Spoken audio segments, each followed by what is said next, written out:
comfort and familiarity of one own home. Sabi ganon. Hallelujah. Kapag tayo napapagod sa ating mga trabaho, kailangan din natin magpahinga. Kailangan natin umuwi sa ating mga mahal sa buhay. And there is no place like home, sabi nga ganon. You can do it whatever you want to do. There is no stress, there is no problem. You will relax, stay at your home, drink coffee, and nothing worry about. That's why there is no place like home. In our spiritual life, hallelujah, we are too much struggle in every day in our life. Hallelujah, we are so much stressed, we are so much worrying, we are so much thinking about our health, etc., etc. And the Lord wants us to tell us to come home, to come in the presence of the Lord, to come, hallelujah, in His presence there is a peace. I just blessed when I meet my kids.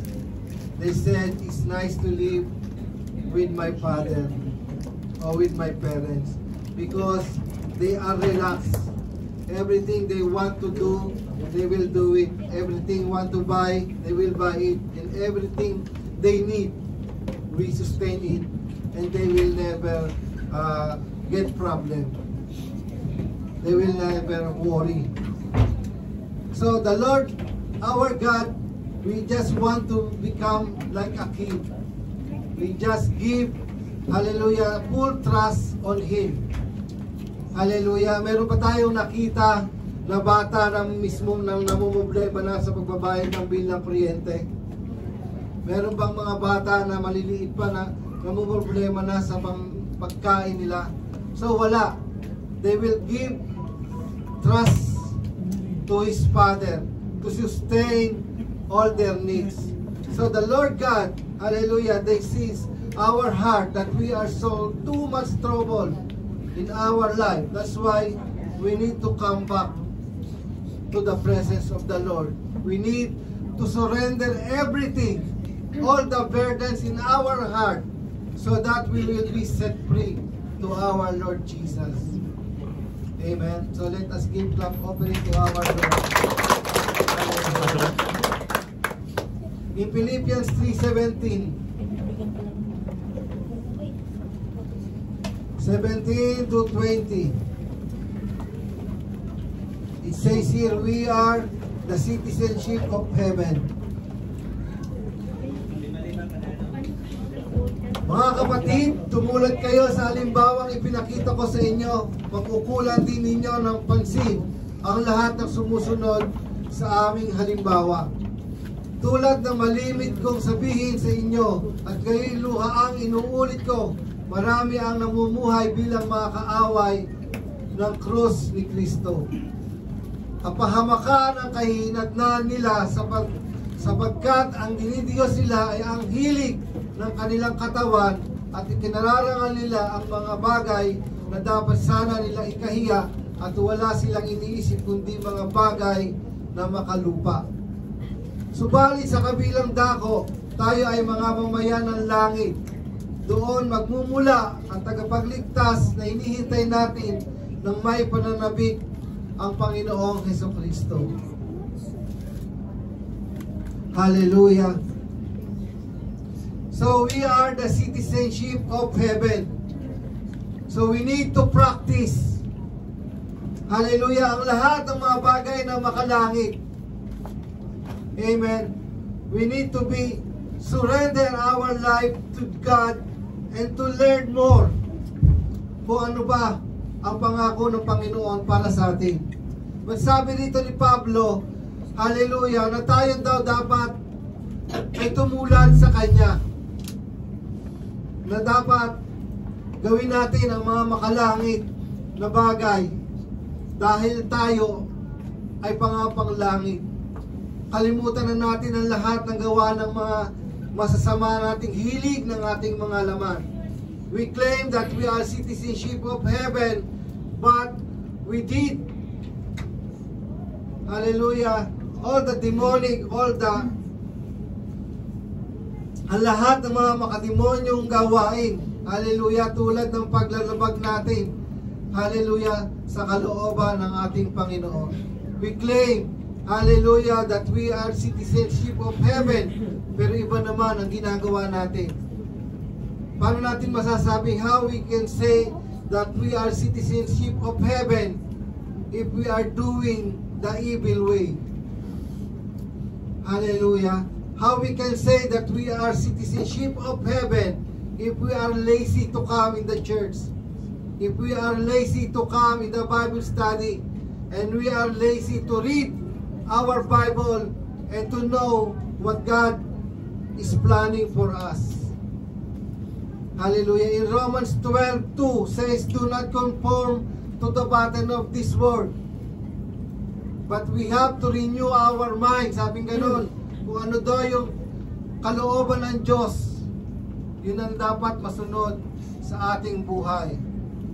Lagi nating iisipin, hallelujah, ang nagmamahal sa mundo ay kaaway ng Diyos.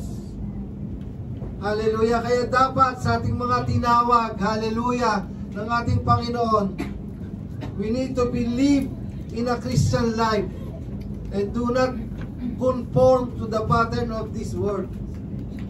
Sabi gano'n, huwag kayo makiayon sa takbo ng mundong ito, mag-iba kayo sa pamamagitan sa pagbabago ng inyong pag-iisip upang maunawaan ninyo ang kalooban ng Diyos kung ano ang mabuti at kalugod-lugod at ganap na kalooban niya. Nakakapagod mga kapatid ang gumawa ng paulit-ulit, hallelujah, na hindi kalugod-lugod sa ating Panginoon. Kaya nais ng Panginoon, magbago na tayo ng pag-iisip at tayo ay lumapit upang tayo ay magkaroon ng kapahingahan at kapayapaan, hallelujah, sa piling ng ating Panginoon. Remember the cross, remember the basic, hallelujah, kung paano tayo tinawag ng ating Panginoon. Amen. Sapagkat kapag tayo gumagawa ng labag sa kalooban ng Diyos, wala po sa atin ang peace of mind. Amen.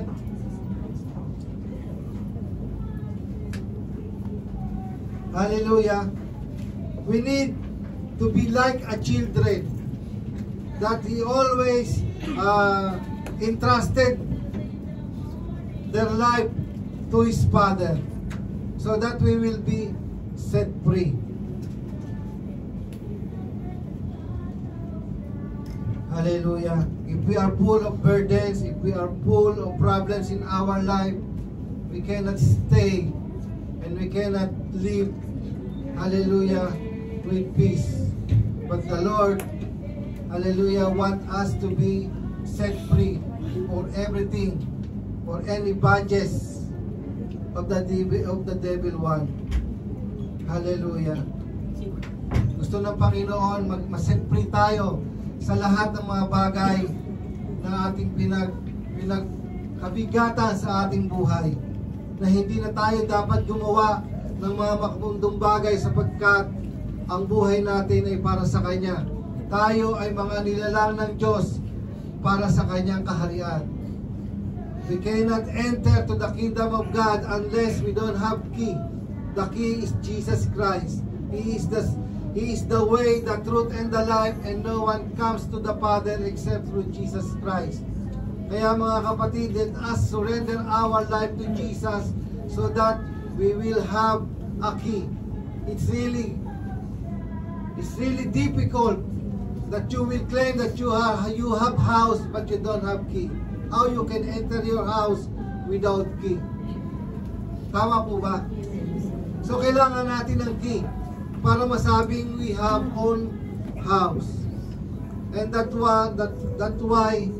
why we need to open our body to Jesus and to trust on Him. Sabi po sa Matthew 6:19, 20, 21,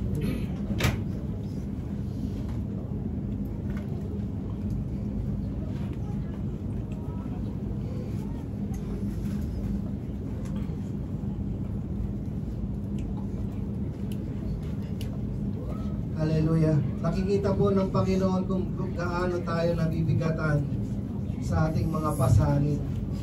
Gaano tayo nahihirapan sa araw-araw ng ating pamumuhay. Kaya nais ng Panginoon na tayo ay bumalik at panumbalik sa Kanyang presensya upang tayo ay makalaya sa hirap ng ating mga pinagdaraanan. Sabi po rito sa Matthew 6:19, 2021, huwag kayong mag-impok ng mga kayamanan dito sa lupa. Dito'y may maninirang insekto sa kalawang at may nakakapasok na magnanakaw.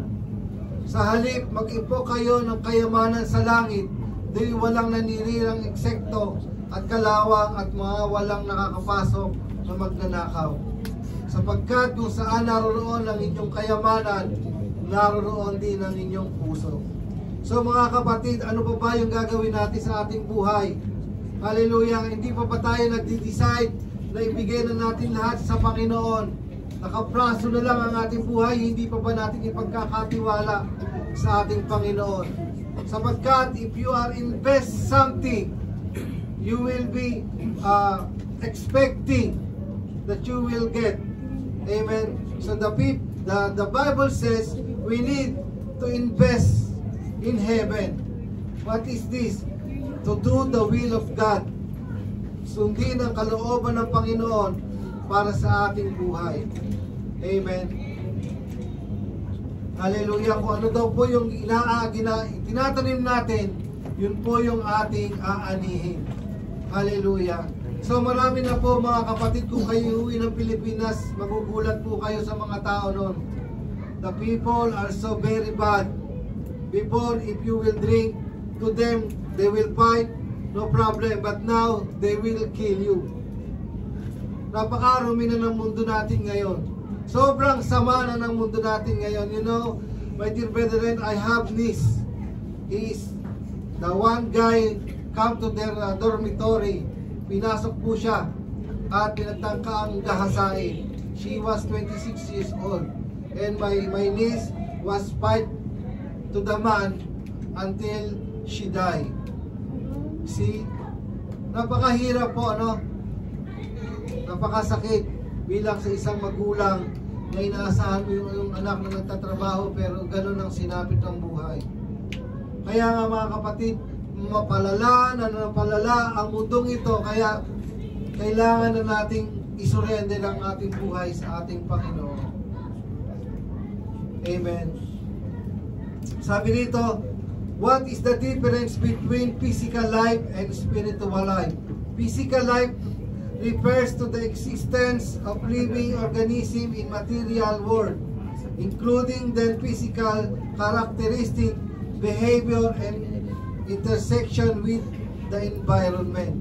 So yun daw mga physical life, hallelujah, lagi daw nakatingin, nakatuon sa takbo ng mundong ito. Hallelujah.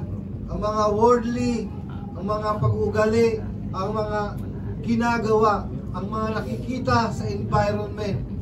Hallelujah, wala silang pakialam.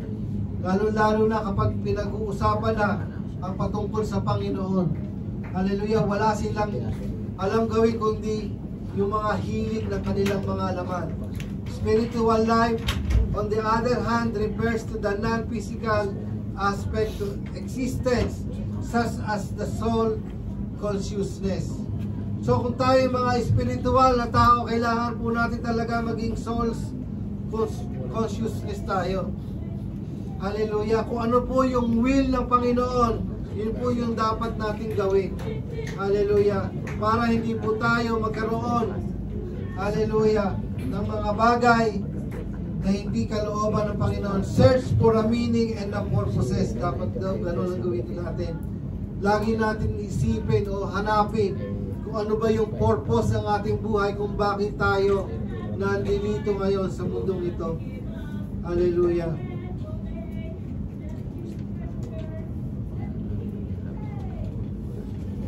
Palakpakan po natin ang ating Panginoon. That's why it says in Matthew 11:28 to 30.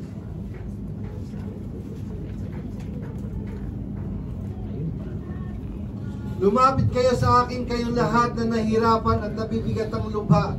Sa inyong pasanin at kayo bibigyan ko ng kapahingahan. Pasanin ninyo ang aking pamatok at sundin ninyo ang aking mga itinuturo, sapagkat ako'y maamo at magpakumbabang loob. Patatagpuan ninyo sa akin ang kapahingahan. Lahat po ba tayo gusto natin magkaroon ng kapahingahan? Lahat po ba tayo gusto natin magkaroon ng masarap na buhay? Surrender our life to God. Hallelujah. At doon tayo ay magkakaroon ng tunay na kapahingahan. Hallelujah. Kung ipagkakatiwala natin, if you put your trust to the Lord, hallelujah, you will have a peace, rest, and hallelujah. Sabi po na Psalms 23:1-6, hallelujah, you will enjoy the benefit of being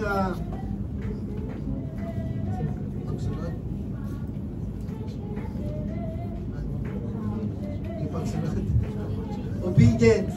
You will enjoy, hallelujah, sa pagsunod natin sa ating Panginoon in Psalms 23. Abing ganon.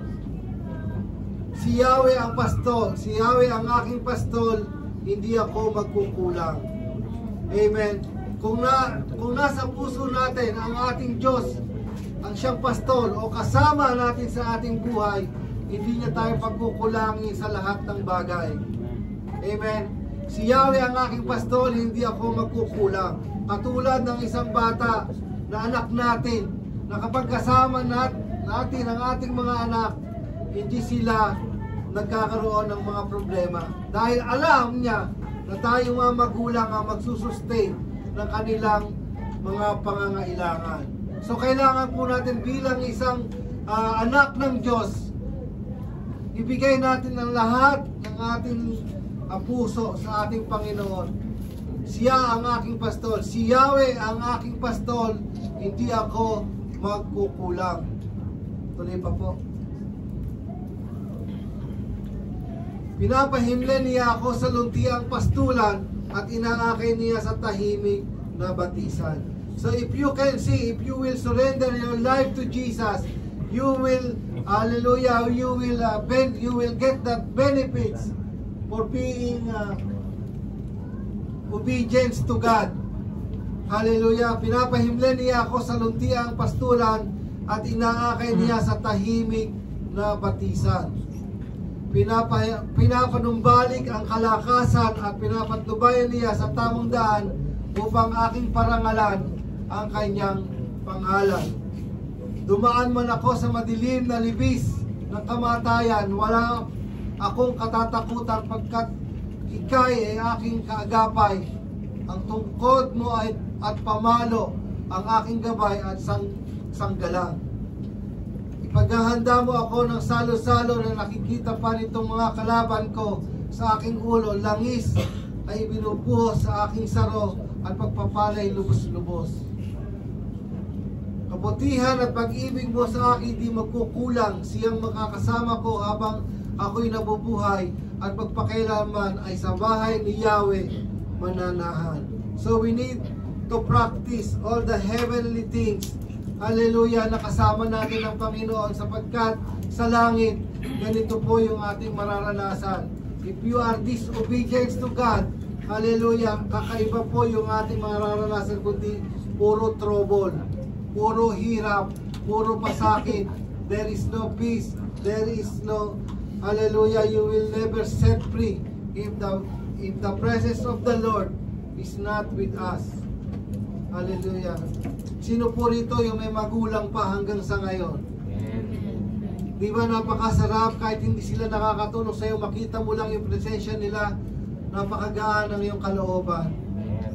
And you will never fear because you know that you have Father that He will sustain all our needs. Ganun din po yan mga kapatid, na kapag kasama natin ang Diyos, hindi tayo maliligalig kahit anumang hirap ng ating pagdadaanan sapagkat meron tayong inaasahan na aagapay sa ating buhay na kasama natin ang Panginoon. Kaya nga mga kapatid, ilapit natin ang ating puso sa Diyos. Hallelujah, wag na natin patigasin. Do not harden our heart to surrender everything to Lord Jesus so that we will have a peace of mind. Hallelujah. Kung ano po yung pinagkalooban ng Panginoon sa atin, yun po yung ating makukuha. So sa buhay natin ngayon, hindi na natin kailangang isipin yung mayaman na mahalaga dito sa mundong ito, bagkus magkaroon tayo ng peace of mind. Hallelujah, yung wala kang sakit, wala kang problema sa iyong mga anak, patuloy kayo nagseserve sa Panginoon, napakasarap na pong buhay noon. Huwag nating hangarin yung mayaman ka nga, pero wala ka namang relasyon sa Panginoon. Huwag nating hangarin na marami kang pera, ngunit marami ka namang karamdaman. Huwag nating hangarin na ikaw nga ay tanyag na tao, ngunit hindi ka naman kilala ng Diyos. Hallelujah. So mga kapatid, paano natin masasabi na tayo nga ay mga tunay na taga-langit kung hindi natin gagawin ang mga bagay na mga panglangit? At paano natin masasabi na tayo ay mga anak ng Diyos kung hindi naman natin sinusunod? Hallelujah. Ang kautusan ng Diyos para sa buhay natin. Sa John 14:1-4, sabi dito,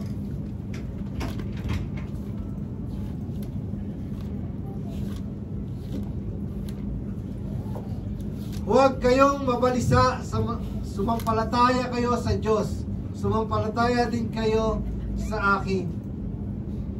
Sa bahay ng aking ama ay maraming silid. Kung hindi ito totoo, sasabihin ko ba sa inyo, pupunta ako roon upang ipaghanda ko kayo ng iyong matitirhan. At kapag naipaghanda ko na kayo ng matitirhan, ako'y babalik at isasama ko kayo upang kayo makapiling ko kung saan ako naroroon. At alam na ninyo ang daan papunta sa pupuntahan ko. Amen. So dapat mga kapatid, excited tayo sa ating pang-araw-araw na buhay, sapagkat inaasahan natin ang pangako ng Panginoon na ipaghahanda raw tayo, hallelujah, ng isang bahay o isang kwarto o isang palasyo, hallelujah, na doon ay wala ng paghihirap, wala ng pagtangis, sapagkat kasama natin ang Panginoon. Excited pa tayo na makasama na natin ang Panginoon? So handa na tayo mamatay kahit kailan pa dumating ang kamatayan. Sino mauna? Amen, hallelujah. Kung ano ang will ng Lord. Pero marami pa rin sa atin na natatakot mamatay dahil hindi pa sila sinusurrender sa Panginoon. Pero kung titingnan po natin, no, mag-uuna-unahan tayo dapat na gusto ko nang maranasan, hallelujah, yung pangako ng Diyos para sa atin. If you want to be experienced to live with God, you will never fear to die, because you are totally surrendered. You know that you are all already saved. But all of us that we have mission here in earth, so that the Lord will give us a more life. Hallelujah. Binibigyan pa tayo ng pagkakataon ng Diyos para gamitin sa kanyang kaharian. Sabi po sa Psalms 27:1-4,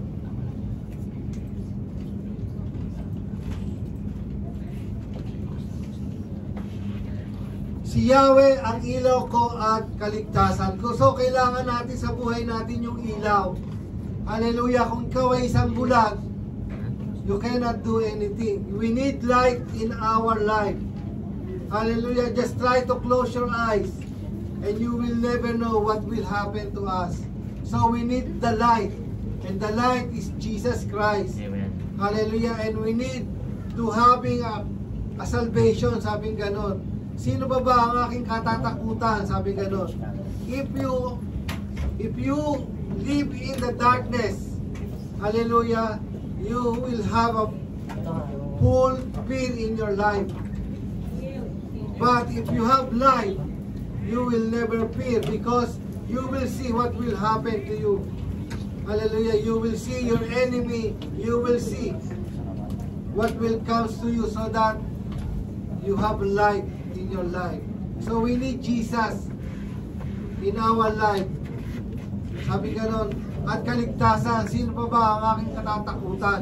Kahit kamatayan, hallelujah, kahit anumang sakit, hindi na tayo matatakot sapagkat kasama natin ang ating Panginoon.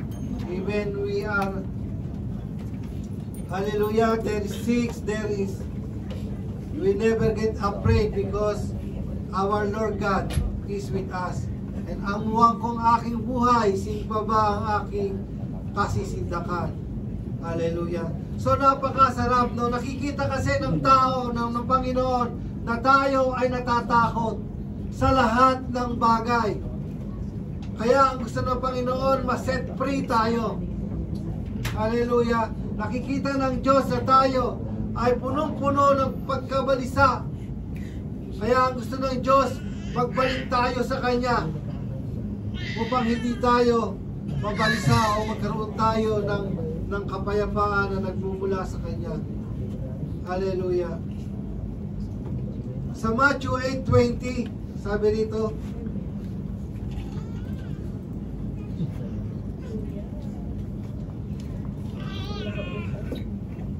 ngunit sumagot si Jesus, may mga lungga ang mga asong gubat at may mga pugat ang mga ibon. Ngunit wala man lang matulugan o mapagpahingahan ang anak ng tao. Hallelujah. Kumusta po ba ang mga puso natin? Hallelujah. Pinapasok na ba natin ang ating Panginoon sa ating puso? Sapagkat nakikita ng Diyos ang bawat puso natin. Hallelujah. Na siya'y kumakatok araw at gabi. Kaya ang sabi niya dito, may mga lungga ang mga asong gubat. Talagang may partikular na bahay ang mga asong gubat. At may mga pugad ang mga ibon. Ngunit, sabi ganon, wala man lang matulugan o mapagpahingahan ang anak ng tao na ibinigay niya yung kanyang buhay para sa atin. So nais ang Diyos, buksan natin ang ating mga puso at papasukin natin ang ating Panginoon upang siya'y manahan sa ating puso. Amen. Upang tayo'y maging malayang mabuhay sapagkat, hallelujah, kung sino ang nasa puso mo, yun ang sinusunod natin. Amen po ba? Kung si Jesus ay papapasukin natin sa ating puso, hallelujah, magiging maluwag ang ating buhay. Hindi na tayo magiging alipin ng pagkapapahirap ng dyablo sapagkat wala nang laban ang gawa ng kalaban sa ating buhay kapag inilagay natin ang ating Panginoon sa puso. Sapagkat napakahirap pong ipangalakal ang salita ng Diyos lalo na sa Pilipinas. Ni hindi ka papakinggan, ni pagtatawanan ka, ni hindi ka papansinin. Kaya dyan sumasakit ang kalooban ng ating Panginoon na wala siyang malugaran. Hallelujah. Kaya kapatid, tanggalin mo yung sama ng loob mo, ibalik mo ang Panginoon sa iyong puso. Alisin mo lahat yung mga basura.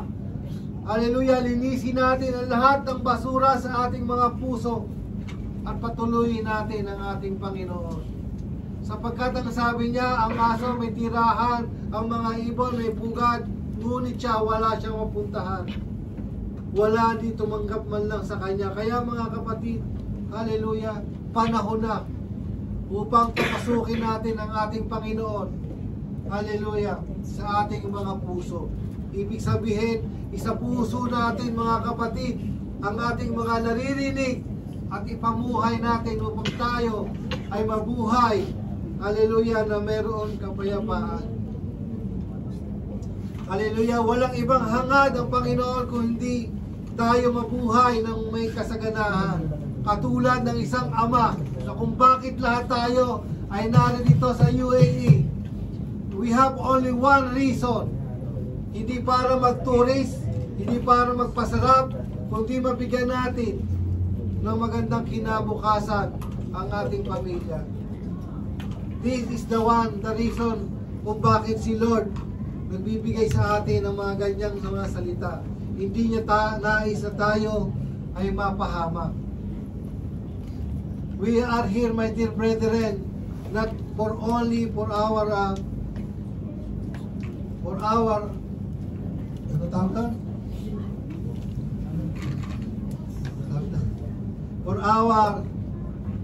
For our sake. We are here for our children. Same like God, no? That's why God want us to keep alive. At hindi tayo papahirapan. Hallelujah. Sabi nga sa Revelation 2:45,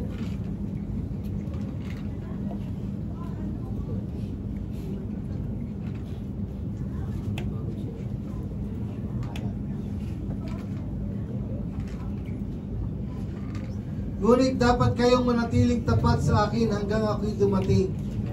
Hallelujah. Lahat po ba tayo mga kapatid ay umaasang si Jesus Christ ay darating sa pagdating ng panahon? So dapat lagi nating asahan yan. Tuloy pa po. Magtatagumpay at tutupad ng kalooban ko hanggang wakas, ibibigay sa kanya ang pamamahala sa mga bansa. 27:1-4 po kuya. Ay, Revelation 2:4-5.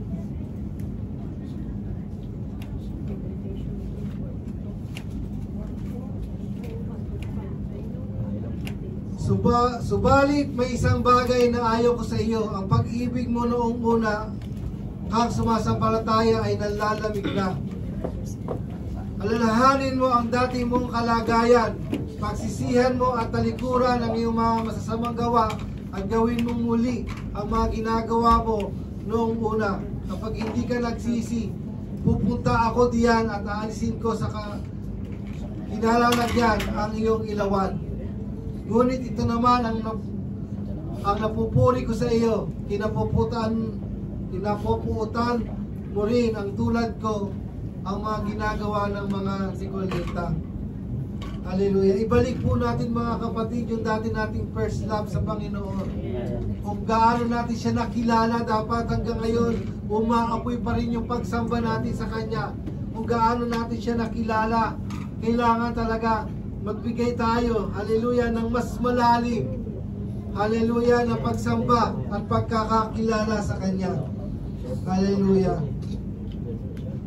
So the Lord is looking, hallelujah, na kung talaga tayo ay umaasa sa Kanya. Sabi nga po mga kapatid, hallelujah, ang siyang mananatiling tapat hanggang wakas, siya lamang po ang maliligtas. Hallelujah. Kailangan po natin mga kapatid ng relationship sa Panginoon. Kailangan natin mga kapatid ibigay ang lahat ng ating mga nararamdaman at isuko natin sa Panginoon upang tayo ay magkaroon ng kapayapaan. Na nandito man tayo sa lupa, hallelujah, nararanasan na natin yung kapayapaan at wala na tayong ibang iniisip pa kundi ang Kanyang pagdating. Sapagkat ang taong puno-puno ng pag-aalala, hindi siya makakapag-desisyon ng maayos. Hindi siya makakapag-isip ng tama. Hindi siya makakatulog. To live without peace is very difficult, so that we need Jesus.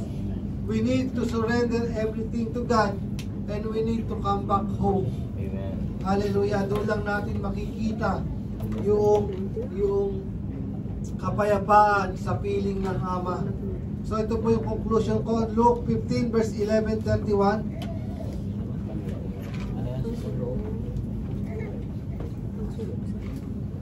Sinabi pa ni Jesus, may isang tao na may 2 anak na lalaki.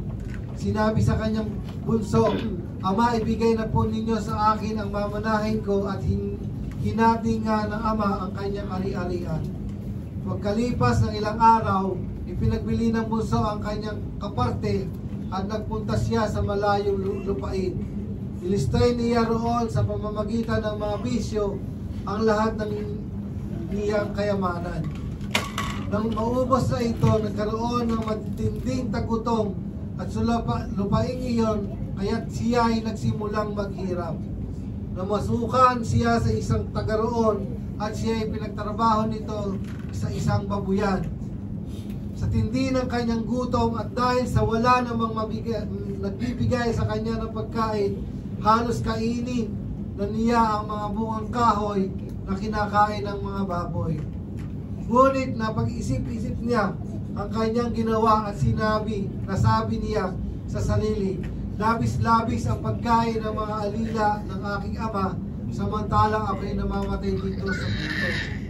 Babalik ako sa aking ama at sasabihin ko sa kanya, Ama, nagkasala po ako sa Diyos at sa inyo. Hindi na po ako karapat-dapat na tawaging anak ninyo. Ibilang na lamang ninyo akong isa sa inyong mga alila. At siya ay nagpasyang umuwi sa kanilang malayo pa'y natanaw na siya ng kanyang ama. At dahil sa matinding awa ay patakbo siyang sinalubong ni Yakap at hinalikan. Sinabi ng anak, Ama, nagkasala po ako sa Diyos at sa inyo. Hindi na po ako karapat-dapat tawaging anak ninyo. Ngunit tinawag ng ama ang kanyang mga alila. Madaling kunin ninyo ang pinakamagandang damit at bihisan ninyo siya. Suotan ninyo siya ng singsing at bigyan ninyo siya ng sandalyas. Atayin ninyo ang pinatabang kuya at tayo magdiwang. Sapagkat ang anak kong ito ay namatay na, ngunit siya ay nabuhay. Nawala ang ngunit muling natagpuan at sila ay nagdiwang.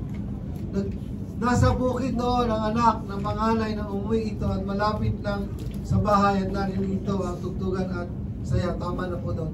So makikita natin kapag tayo ay nabuhay na wala yung presensya ng ating ama, ano ang nangyari sa kanyang anak na bunso? Lumayo siya sa kanyang presensya ng amang at siya ay naghirap. Nakatikim siya, nakaranas siya ng mga bagay na hindi niya nararanasan nung kasama pa niya yung kanyang ama. So napakahirap talaga na lumayo sa piling ng ating Panginoon. Kaya mga kapatid, kung tayo man ay mga nakakaranas ng paghihirap sa ating buhay, isa lang ang naisang Diyos. Magdesisyon tayong bumalik sa Kanya upang tayo ay magkaroon, haleluya, ng panibagong buhay.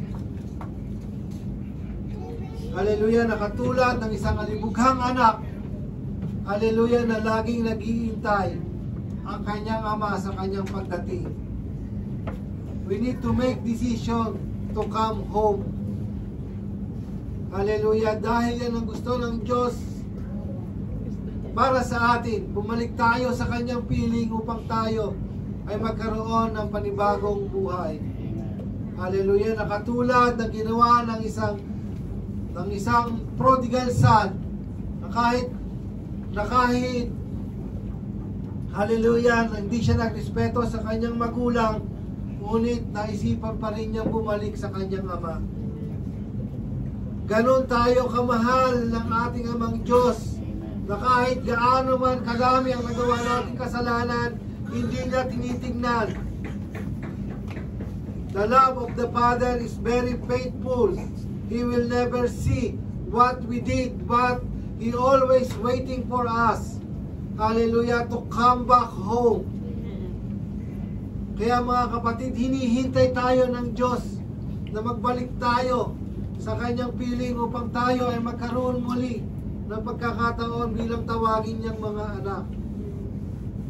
Hallelujah. Walang sino mang matigas na magmamatigas sa Panginoon, sapagkat kapahamakan lang ang may dudulot nito sa ating buhay. Kaya mga kapatid, hallelujah, huwag na tayong magdalawang isip pa. Come back home, na katulad ng ginawa ng prodigal son, na wala siyang ginawang desisyon, kundi naisipan niyang bumalik sa kanyang tahanan, which is sa tahanan ng ating Ama. Hindi niya tinitingnan ano man ang nagawa ng kanyang anak, bagkus parati siyang naghihintay. At nakita niya na muli tayong namatay tayo at muli tayong binuhay. Hallelujah. Tayo po ito mayo. Hallelujah. Kapatid, hallelujah, I believe the Word of God is very clear to us that whatever happened in our life, we need His presence. If you feel that you are in love, unloved, go to the presence of the Lord. And He is the only one that He will give the love, like our Father, like the Father, the relationship of their son or their kids. Kahit gaano mang ginawa ng kanyang mga anak, napastanganin man natin ang ating Diyos, kung tayo ibabalik at magsisisi sa Kanya, tayo ay patatawarin ng Panginoon. Kung nais mo magsimula muli ng panibagong buhay, bumalik po tayo sa tahanan ng ating Ama. Hallelujah, na tayo muli ay bibihisa ng panibagong damit. Bibigyan niya ulit tayo ng authority at bibigyan niya ulit tayo ng sandalyas sa pangyapak. Hallelujah, upang tayo ay makapagsimula muli. Anong sarap ang mabuhay sa piling ng Ama na wala kang ibang aalalahanin, wala kang ibang dadalhin, pagkos ibibigay mo lang ang iyong puso sa Kanya. Sa mga kapatid, hallelujah, sa araw na ito, nangungusap ang ating Panginoon. The Lord is talking to you right now, and He is knocking at your heart, that give all the worries to Him, and you will get a fine dress, and you will find rest. Hallelujah, for the Lord. Hallelujah. Come to me, all of you who are weary and burdened, and I will give rest. Take my yoke upon you. Hallelujah. Hallelujah. At ang sabi niya, madali lang daw dalhin ang kanyang pasanin. Hallelujah. Aminin natin mga kapatid na wala tayong kayang gawin sa ating buhay. Aminin natin mga kapatid na hindi natin kayang mabuhay nang wala ang ating Panginoon. Kaya napakabuti na tayo ay nagkakasama-sama upang pag-aralan at papurihan ang ating dakilang Diyos na may likha, upang tayo may pagkalooban ng buhay na walang hanggan.